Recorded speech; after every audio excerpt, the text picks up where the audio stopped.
လုပ်ငန်းတစ်ခုခုကိုတက်ခဲ့ပဲရှေ့လိုတွန်းပို့ပေးနေတဲ့ customer တွေကဘယ်သူတွေခင်မလဲတစ်ချက်လောက်စဉ်းစားကြည့်ဘူးလားအဖြေကလေထင်ထားသလိုရိုးရှင်းချင်မှာရိုးရှင်းမှာပါဒီနေ့မှာတော့အဲ့ဒီရေးရှေ့အောင်မြင်မှုအတွက်အဓိကတော့ချက်ဖြစ်တဲ့တန်ဖိုးရှိဆုံး customer တွေကိုဘယ်လိုရှာမလဲဘယ်လိုထိမ့်သိမ့်မလဲဆိုတဲ့လျှို့ဝှက်ချက်တွေကိုအတူတူလေ့လာကြည့်ကြရအောင် ဟောဒီမေကွန်းလေးပါကိုယ့်ရဲ့တန်ဖိုးအရှိဆုံး customer ကဘာတူလဲဒါကတကယ်တော့လုပ်ငန်းတိုင်းအတအခြေခံအကြားဆုံးမေကွန်းတစ်ခုပဲဒါပဲလက်အဖြေကထင်ထားလာတဲ့ပိုပြီးနည်းနည်းနိုင်တယ်ဗျာဘာကြောင့်လဲဆိုလားစက်ကြည့်ကြအောင်ပေါ့ ဟုတ်ပါတယ်အဖေကတော်တော်လေးအန်အားတင်စရာထင်နိုင်တယ်။ဘာလို့လဲဆိုတော့တန်ဖိုးအကြီးဆုံး customer ဆိုတာပိတ်စံအများဆုံးတုံးနေသူအမြဲတမ်းမဟုတ်တော့ပါပဲ။ဆိုတော့ကိန်းဂဏန်းတွေရဲ့နောက်ွယ်ကိုကြည့်ဖို့အချိန်တန်ပါပြီ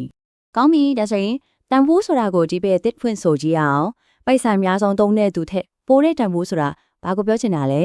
ဒါလားတစ်ခါဝယ်လက်ရော်နေပြီးတော့တဲ့ကိစ္စမဟုတ်ဘူးလေအဲ့ဒီထက်အများကြီးပိုကျပြန်ပါတယ် ဥပမာတစ်ခုပြောပြခြင်းနဲ့ Notion ဆိုတဲ့ productivity software ကိုကြားဘူးကြမှာပါသူ့မှာ Marie Poulin ဆိုတဲ့အမား Cambridge တယောက်ရှိလဲသူက Notion ကိုသုံးယုံပဲသုံးတယ်သူမဟုတ်ဘူးဗျ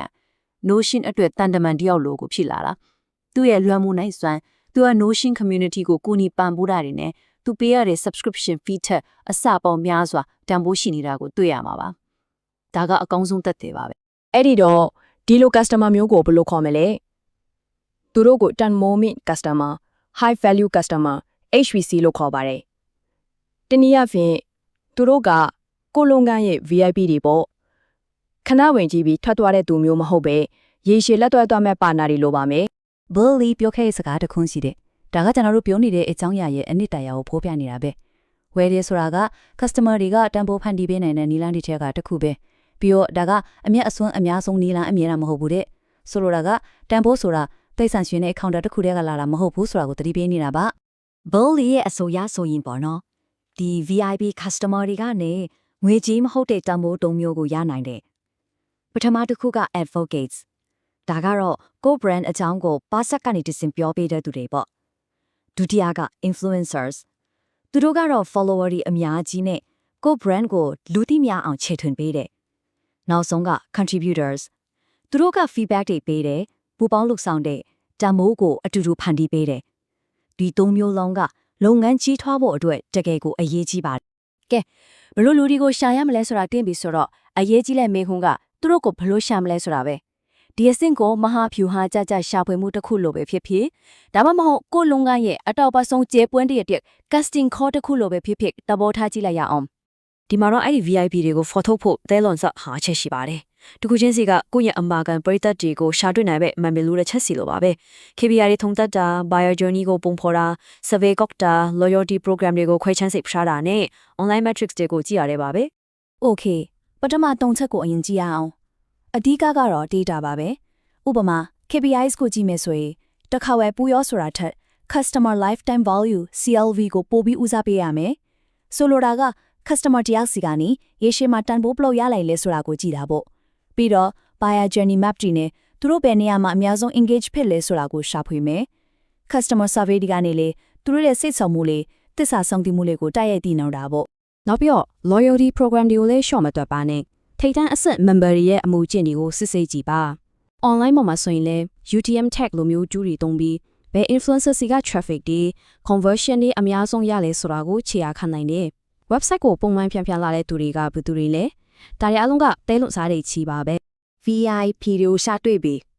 ဒါကတိုက်ပွဲတွေပဲနိုင်သေးလားနော်အခုတကယ်အရေးကြီးတဲ့အပိုင်းလာပြီသူတို့ဘယ်လိုထိမ့်သိမ့်မလဲသူတို့ရဲ့သစ္စာဆောင်တည်မှုကိုဘယ်လိုခိုင်းမအောင်လုပ်မလဲဆိုတာကိုစက်ကြည့်ကြရအောင်ဒီကိန်းညနန်းကိုတစ်ချက်ကြည့်ပါ82ရာခိုင်နှုန်း customer တွေဟာမကောင်းတဲ့အတွေ့အကြုံတစ်ခါလေးကြုံလိုက်ရုံနဲ့ပြိုင်ဘက်စီကိုပြောင်းသွားနိုင်တယ်ဒါက customer loyalty ဆိုတာဘယ်လောက်ထိနုနယ်တွေဆိုတာကိုပြနေတာပဲအမားတစ်ခါကတိဆောက်ထားသမျှအကုန်ပြိုလဲသွားစေနိုင်တယ်ဒါပေမဲ့ဒီမှာစိတ်ဝင်စားစရာအချက်တစ်ခုရှိတယ်လူသားတွေဟာတသမတိဖြစ်မှုကိုနဲ့သက်တဲ့အလေးအကျင့်ရဲ့သားကောင်းကြီးဖြစ်ကြတယ်တဲ့ဆိုတော့အတွေ့အကြုံဆိုးတစ်ခုကသူတို့ကိုထပ်သွားစေနိုင်တယ်လို့တသမတိဖြစ်တဲ့ကောင်းမွန်တဲ့အတွေ့အကြုံကလည်းသူတို့ကိုဘယ်တော့မှမခွဲမခွာနိုင်တဲ့သစ္စာတရားကိုတိဆောက်ပေးနိုင်တယ်ဆိုတဲ့အခွင့်အရေးတစ်ခုရှိနေတာပေါ့အဲ့ဒီတော့ VIP အတွေ့အကြုံကိုဘယ်လိုဖန်တီးမလဲအခြေခံအချက်၃ချက်ရှိတယ်သူတို့မှာပြဿနာရှိလာရင်အတီးတန့်မြန်မြန်ဆန်ဆန်ဖြေရှင်းပေးပါ သူတို့ပေးတဲ့ feedback တွေကိုတကယ်အရေးယူလုပ်ပြပါပြီးတော့ဘယ် platform မှာပဲဖြစ်ဖြစ်ဘယ်အချိန်မှာပဲဖြစ်ဖြစ်အတွေ့အကြုံကတသမတ်တီကောင်းနေရမယ်အဓိကကတော့သူတို့ကိုတံမိုးထားကြအောင်ခန်းစားစေဖို့ပါပဲ ဒါကအခြေခံပဲရှိသေးတယ်။ကောင်းတယ်ဆိုတဲ့အဆင့်ကနေမမေ့နိုင်စရာအဆင့်ကြီးဘလို့မြင့်တယ်မလဲ။သူတို့ရဲ့ journey မှာရှိတဲ့အခက်အခဲလေးတွေကိုဖယ်ရှားပေးရမယ်။ဥပမာ checkout process နေနေတာမျိုးပေါ့။ပြီးတော့မျောလင့်ထားတာထက်ပိုကောင်းအောင်လုပ်ပေးရမယ်။ personalization သုံးတာမျိုးအထူးအခွင့်အရေးတွေပေးတာမျိုးပေါ့။ဒါမှဂျင်းတဲ့ customer ကနေအမှားခံ supporter တယောက်ဖြစ်ပြောလဲလာမှာပေါ့။ ကဲအားလုံးကိုပြန်ပြီးခြုံငုံသုံးသက်ကြည့်ရအောင်အဓိကမှတ်ထားရမယ့်ချက်ကပါလဲဆိုတော့ဒါကလုပ်ငန်းရဲ့ရေရှည်တည်တံ့တဲ့ကြီးထွားမှုအတွက်မောင်းနှင်ပေးမယ့်ရန်တရားတစ်ခုကိုတိစောက်နေတာပါပဲ ဟုတ်ပါရဲ့တန်ဖိုးမင်း customer တွေကိုအာရုံစိုက်တယ်ဆိုတာနီးပြရတခုတသက်မဟုတ်တော့ဘူးဒါဟာရေရှည်တည်တံ့ခိုင်မြဲတဲ့ကြီးထွားမှုအတွက်တကယ်ကိုအစွမ်းထက်ချက်မဟာဗျူဟာတစ်ခုဖြစ်လာပါပြီဒီဆက်ဆံရေးတွေကို group စိုက်ပြိုးထောင်ခြင်းအားဖြင့်ဝင်ငွေထောက်ခံမှုနဲ့စံသစ်တီထွင်မှုတွေအားလုံးကိုရရှိစီမှာပါ ဆိုတော့ရှေ့ဆက်ရမယ့်လမ်းကရှင်းရှင်းလေးပါ data တွေကနေတဆင့် VIP တွေကိုဖော်ထုတ်ပါကတမတ်တိချစ်ပြီးအထူးကလေးစိုက်တဲ့အတွေ့အကြုံနဲ့သူတို့ကိုထိန်းပါဒါဆိုရင်တော့ကို brand ရဲ့ရေရှည်အောင်မြင်မှုအတွက်အစွမ်းထက်တဲ့ရန်တရားတစ်ခုကိုဖွင့်လှစ်နိုင်မှာအတွေ့အချပါပဲနောက်ဆုံးအနေနဲ့ဒီမေးခွန်းလေးနဲ့အဆုံးသတ်ချင်ပါတယ်ကိုယ့်ရဲ့ VIP တွေကအပြင်မှာအတိမပြုတ်ခိုင်းရကိုစောင့်နေကြပါပြီအခုဘသူကပထမဆုံးကိုစိုးနီခင်ပြီးကြိုးစုံမှုမျိုးကိုရရှိမှာလဲ